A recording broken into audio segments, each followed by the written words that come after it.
Hello guys, welcome back. It's been a while, almost 2 weeks since the Ryder Cup was played.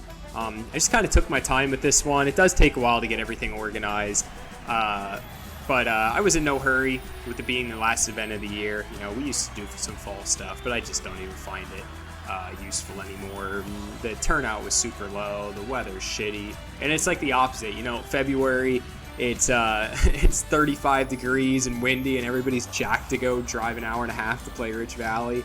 But you turn that around and you put 60 degrees and overcast in the fall, and football's on. Nobody really wants to play golf. So I've now made it where the Ryder Cup's the end of the year event.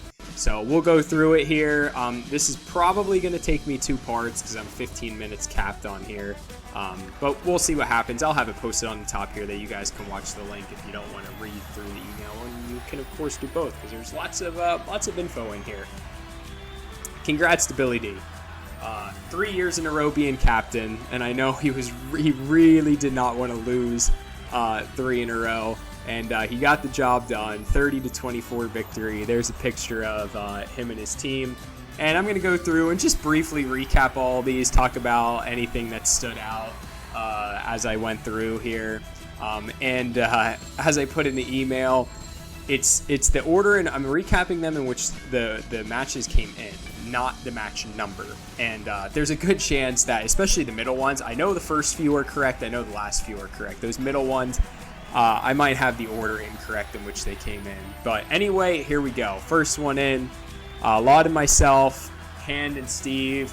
Laud and myself end up, I think it's 4 years in a row now. We've got a W. You can see here with a 4-2 win over Hand and Steve. But this was one where and it can go both ways, where matches you can have a 4-2 or a 5-1 score in a match. You're like, oh man, that was a blowout. But you look at the box score, you're like, oh, that was really tight. And it could also be the opposite too, vice versa. I'm sure we'll see going through these matches.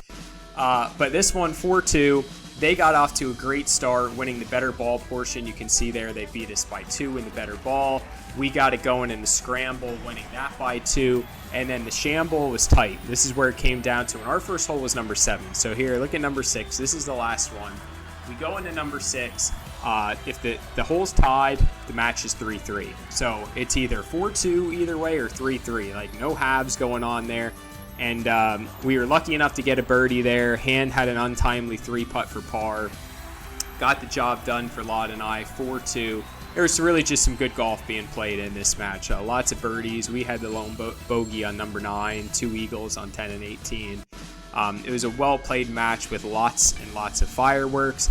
You see the updated Ryder Cup stats. I'll briefly check them out. If anything goes crazy, if anything really stands out, I'll point it out as I'm looking through. But I improved to 7-3 here, 8-2 in the scramble format. That's when you play 10 Ryder Cups and 8-2. That's something that stands out a little bit. But as for everybody else, they're right around 50-50. Nothing really to see much there.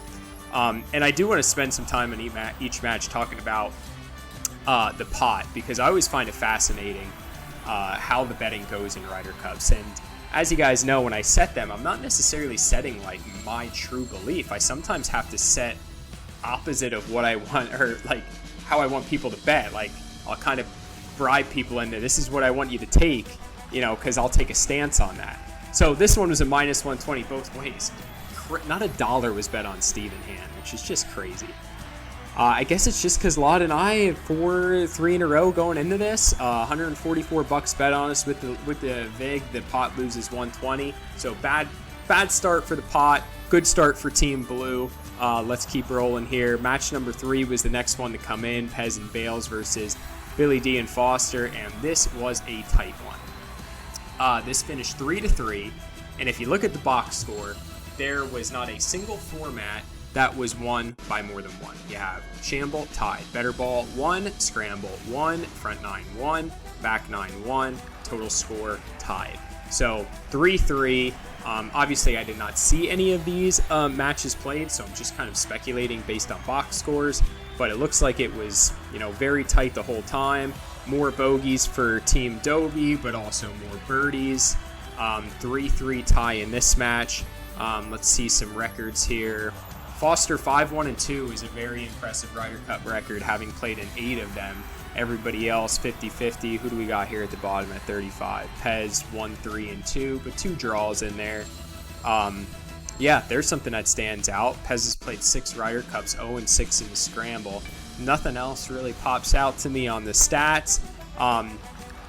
7-5 blue, 2 matches in, and the book made its money right back. I always say I put those tie lines out. I want to say like one of the first years I booked the Ryder Cup, I just offered 2 A lines, and if it was a tie, I gave the money back. I'm like, this is not only a pain in the ass, it's stupid. I'll offer the tie, and that way, honestly, if even just like 1 match ties, like that's, if it's a heavily bet match that ties, it's just awesome for the pot. And if I can get 2, and I think this had 3 of them, then we're really talking. Then we did well. So $180 for the pot in match 3. 2, we got Carson and Alan Zielinski and Soup and Puzzy. This one ended up being a 4.5, 1.5, and here's one of those ones where the score again doesn't really reflect how close it was. The box score shows tied in Shamble. Better ball was 2. Scramble was tied. Front 9 was tied. Back 9 was 2. Total was 2. Tight match played by both guys, but it ends up being a 4.5 point win for Team Red. Ryder Cup stats, 50%. Then we have a couple, but they're early, small sample size in the Ryder Cup for the Allen's first one, Carson's second one. Team Red has nabbed the lead after 3 matches by 1 point. And the pot lost a little bit, $54. 108 bet on Soup and Puzzy. That's a decent amount bet on that team. People took a stance on that, and they won themselves some money. Next one in, biggest blowout of the day. Mambo and Jack versus Puzzy and Steele, and what just phenomenal playing by Mambo and Jack. 6 under 66, as you'll see towards the bottom of the email. 3rd best score of the day. Just phenomenal playing by them. And Steele and Doc Puzzy really didn't play that bad, especially if you look here, scramble format. They kind of got it going on the back. I believe that's 1 under in the scramble format, 2 under on the back. So yeah, they took it to them on the front 9, but they held their own. They did enough to get a point. I heard Doc Puzzy made a long, I guess it was a birdie putt on 18 to save a point instead of getting swept. And as I get to the prop bets, you will see there was some money bet on some sweet props. So he did enough. Doc Puzzy did enough there to save the pot a couple bucks on that. So 5-1. Here's your updated Ryder Cup stats. Jack, super solid, 4-1 record, 19 and 11 points, won and lost. Ryder Cup stud there. My team came back, took the lead, 13.5, 10.5. And not much action here on this. I shouldn't say not much action, but only $22 loss. 84 bet on Mambo's team to lose 70, 48 on Puzzy's, so pot lost 22. Pot's probably sitting about even at this point, maybe up a little bit. Next match in. AB and Joe, Baney and Jay-Z. This was a tight one that ended up 4.5, 1.5 as well. Really tight. Shamble, tie. Better ball, 1. Scramble, tied. Front 9, 1. Back 9, tied. Total, 1. And when you have it that tight, it's like a putt here or there can make a difference. And this is one of those matches, in my opinion, that swung it for Team Billy. And with the Carson one, where it's like maybe a putt or more falls for my team. You know, it goes from 4.5, 1.5 to 3-3. All of a sudden, it's something different. But hey, not what happened. They got the job done. AB and Joe, a perfect scorecard there. No bogeys. Baney and AB had 2 of them, but they made up with it with making a lot of birds. Ryder Cup stats, and AB has played in more Ryder Cups than that. I told somebody asked me about that. I said, yeah, if somebody goes like a year or 2 without playing in the league, I just delete their stuff out of there. So AB came back, so that's why his stats aren't as accurate. But everybody else there floating around 50-50 in Ryder Cups. And we are all knotted up 15-15 with 5 matches in. The book on this match won $40 because AB and Joe were the more heavily bet team. And on top of that, they were juiced. So nice win for the book there on match number 4. Belts and Doug, Jones and Sav. 75-76 for these guys, and it ended up being a 3-3 tie. Now, this one wasn't quite as tight. You can see bounce back and forth. Belts and Doug, 1 shamble by 2, lost better ball by 4, 1 scramble by 1, so a lot of bouncing back and forth in this one for it to be a 3-3 tie. You can see none of it, for a 3-3 tie, you don't usually see that. None of the 6 formats were half. So all 6 full points were given out there. 3-3. These guys have played a decent amount of Ryder Cups here, so let's see if anything stands out. We got 4-2-2. Beltsy, super solid Ryder Cup record. I found this very interesting. 3 ties for both Doug and Jones. I believe they have either all been against each other or on the same team as each other. They're always playing tight matches, those guys. And Sav there at the bottom with 1-2-1. Opposite of Pez, we got here Scramble for Jay. 8 Ryder Cups and hasn't lost a single point in Scramble. Is really impressive. And we're still tied up, 18-18. 6 matches in, 3 out there. Great result for the book on this one. A tie here is just massive. I mean, both teams were pretty heavily bet. $69, $139. But with that one tying and just taking all $199, that is a big one.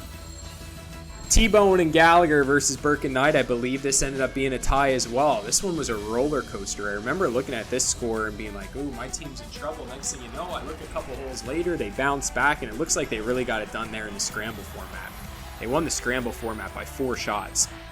So tight in the shamble, tight in the better ball. They blew them out in the scramble. 79 and 77 scores. That ended up being a 3-3 tie, and this is going back to Doug's too. No 0.5s. They just completely outright won them. And take a look here at the stats. A lot of these guys we got a lot of rookies in this one. Gallagher's the only one that's played a decent amount, and he's 1-2-1, so nothing to really see there. And we are all tied up with 2 matches to play. And at this point, looking at, or hang on, let me get to the pot. T-Bone, this was a tie. So we collected the money, but this was not a very heavily bet match. Only $34 bet on it. What's ironic about this is I'm usually begging for ties, and here's the one match that the book actually lost money on a tie, because there might have been like 2 matches that were bet to tie. AB bet this one to tie at 5-1 odds. Good for him. He nailed it. Won himself $50 on that one. But anyway, 21-21. But at this point, I'm looking at Scroff, and it's like, yeah, these last 2 pairings are just, we need a miracle to happen at the end here, and it did not happen. Billy D's teams took care of business here in the last 2 matches to come in. This was match number 9, second last one to arrive. Schnecky and Jake, 73, Ben and Gower, 74. This takes me back to I just needed one of these matches to just flip the other way for me with this tight. When you're talking about 73, 74, and you lose 4.5 to 1.5, that's, I think, 3 of these have now fallen Billy's way, and only 1 of them has fallen my way. So you kind of need those in order to win one of these Ryder Cups. So very good match there between these 2. Jake, Ryder Cup rookie, but we have a lot of data here. Who's at 3-6-1? Ben 3-6-1 at 41%, and we got Schnecky at 2-3. And here they took the lead, 25.5, 22.5, and with the match, last match still out there, looking like it was in Dobie's hands. You could pretty much see it was over at this point. Very low bet match, only $42 was bet on this one, and just a very small loss for the pot, losing 13. Let's see if I can get through this last one here before my time runs out. Last match out on the course with Jack Barton and Doc Marin and Joe versus Evan Eck. And this one ended up being also 4.5, 1.5, 81-83. Actually, looking back at this one, this was a little tighter than I thought. Looking at the scores, Shamble 1, Better Ball 1, Scramble 2, Front 9 tied, Back 9 1, Back 9 2, total 2. So that's now 4 tight matches that went Billy D's way, 1 that went my way. That's simple as that. That will win you the Ryder Cup. Eck, 6-1-1 in Ryder Cups overall. That's just his team, but I know he's fantastic as well. 7-1. I think he has the best record. 69%, 33-1, 15 loss. That's just an incredible record. Back 9, 7-1, and who's that with him? Ebb, 6-2. Those are both really good Ryder Cup records. Great pairing there by Billy D, putting those 2 together. They get the job done. There's your final score. Team Red 30, Team Blue 24. This match won a little bit of money. This is the match I took a stance on a little bit because I was worried Ebb and Eck were going to get a lot of money with how good their Ryder Cup records were, and I made the odds high enough that it didn't, so the pot won $62. I'm about to run out of time, so hopefully I will catch you here in the next video.